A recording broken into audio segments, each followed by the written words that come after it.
Oi, gente do bem. Vamos apoiar as publicações da Fundação Bezerra de Menezes? É só curtir, se inscrever no canal, ativar as notificações e compartilhar com os amigos. Simples assim.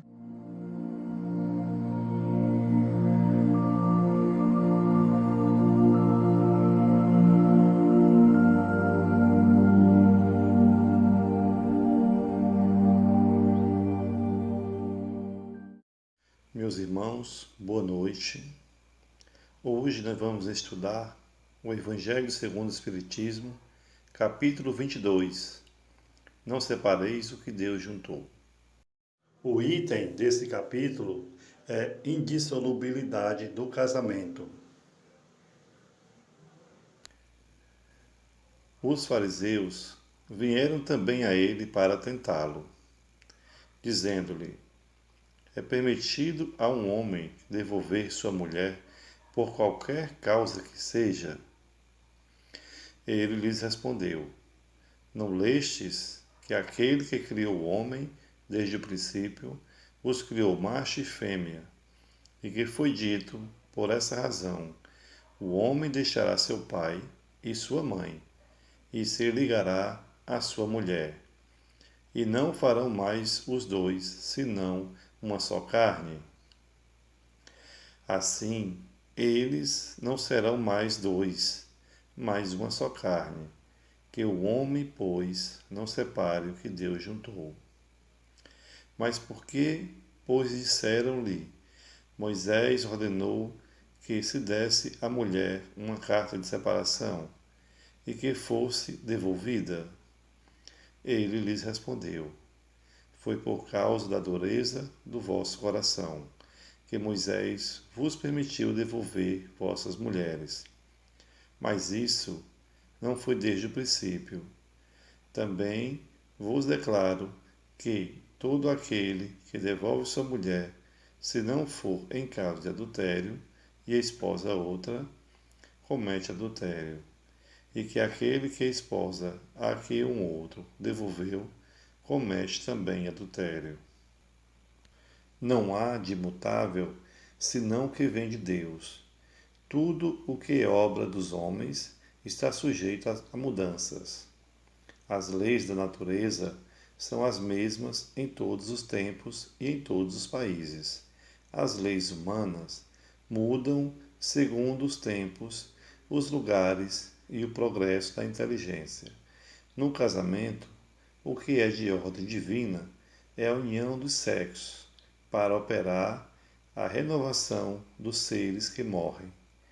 Mas as condições que regulam essa união são de ordem humana, que não há no mundo inteiro a mesma na cristandade, dois países em que elas sejam absolutamente as mesmas, e que não haja um em que elas não tenham sofrido mudanças com o tempo.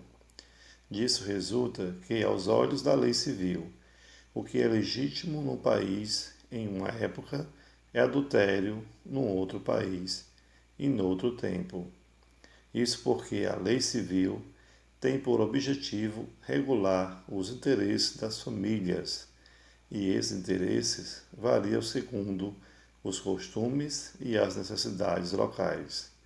É assim que, por exemplo, em certos países, só o casamento religioso é legítimo. Em outros, é preciso também o casamento civil. Noutros, enfim, só o casamento civil basta. Mas, na união dos sexos, ao lado da lei divina material comum a todos os seres vivos, há outra lei divina, imutável, como todas as leis de Deus, exclusivamente moral, e que é a lei de amor. Deus quis que os seres estivessem unidos não somente pelos laços da carne, mas pelos da alma, a fim de que a afeição mútua dos esposos se transportassem para seus filhos e que eles fossem dois, em lugar de um, amá-los, acuidá-los e fazê-los progredir. Nas condições ordinárias do casamento, Foi levada em conta essa lei de amor? De nenhum modo. O que se consulta não é a afeição de dois seres que um mútuo sentimento atrai um para o outro, uma vez que o mais frequentemente se rompe essa afeição, o que se procura não é a satisfação do coração, mas a do orgulho, da vaidade e da cupidez. Uma palavra, de todos os interesses materiais, quanto tudo está bem segundo esses interesses, diz-se que o casamento é conveniente, e quando as bolsas estão bem combinadas, diz-se que os esposos os estão igualmente, e devem ser bem felizes. Mas nem a lei civil, nem os compromissos que ela faz contrair pode suprir a lei de amor. Se esta lei não preside a união, disso resulta que frequentemente o que se une à força se separa por si mesmo, que o juramento que se pronuncia ao pé do altar torna-se um perjúrio, se dito como uma fórmula banal. Daí as uniões infelizes, que acabam por tornar-se criminosas. Dupla infelicidade, que se evitaria se nas condições do casamento não se fizesse abstração da única lei que o sanciona aos olhos de Deus. A lei de amor, quando Deus disse: Vós não sereis senão a mesma carne. E quando Jesus disse: Vós não separareis o que Deus uniu. E isso se deve entender da união segundo a lei imutável de Deus, e não segundo a lei variável dos homens. A lei civil é, pois, supérflua, e é preciso retornar ao casamento segundo a natureza? Não, certamente. A lei civil tem por objetivo regular as relações sociais e os interesses das famílias, segundo as exigências da civilização. Eis porque ela é útil, necessária, mas variável. Deve ser previdente, porque o homem civilizado não pode viver como selvagem. Mas nada, absolutamente nada, se opõe a que seja o corolário da lei de Deus. Os obstáculos para o cumprimento da lei divina resultam dos preconceitos e não da lei civil. Esses preconceitos, se bem que ainda vivazes, já perderam seu império, entregue entre os povos esclarecidos.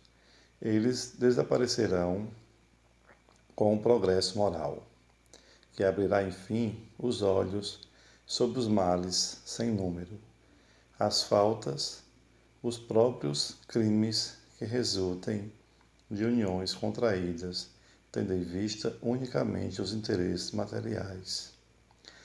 E se perguntará um dia se é mais humano, mais caridoso, mais moral unir indissoluvelmente um ao outro seres que não podem viver juntos, do que lhes dar a liberdade.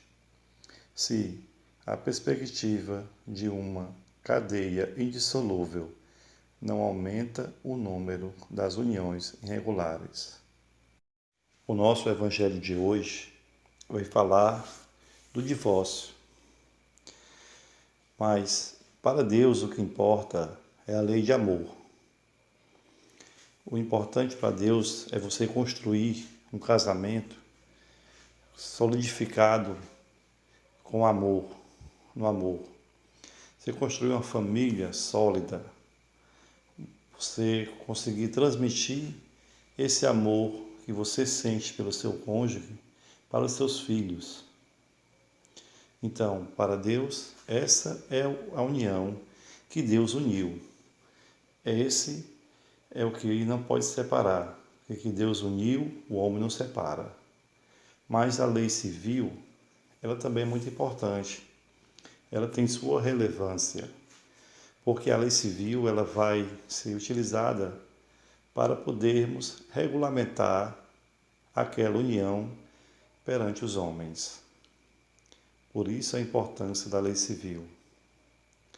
Agora, com relação ao divórcio, se não há amor, há qualquer tipo de interesse. Se um casamento não é sólido, não tem as suas bases na lei de amor, ele é um casamento feito em base de interesses, qualquer que seja. E esses casamentos estão fadados ao fracasso, estão fadados ao divórcio. E é bem melhor que um casamento desse chegue a ser dissolvido e as pessoas possam seguir sua vida, seguir seus percursos, constituir novos matrimônios, para que possam tentar de novo ser felizes. Eu, pelo menos, sou uma pessoa que me divorciei e casei novamente. Eu vivo hoje com uma pessoa há 10 anos, vivo muito bem, graças a Deus, e acredito que esse meu casamento realmente ele é fundamentado pela lei de amor. Acredito que vai ser duradouro e que dessa vez vai ser para o resto da vida. Que assim seja e assim será.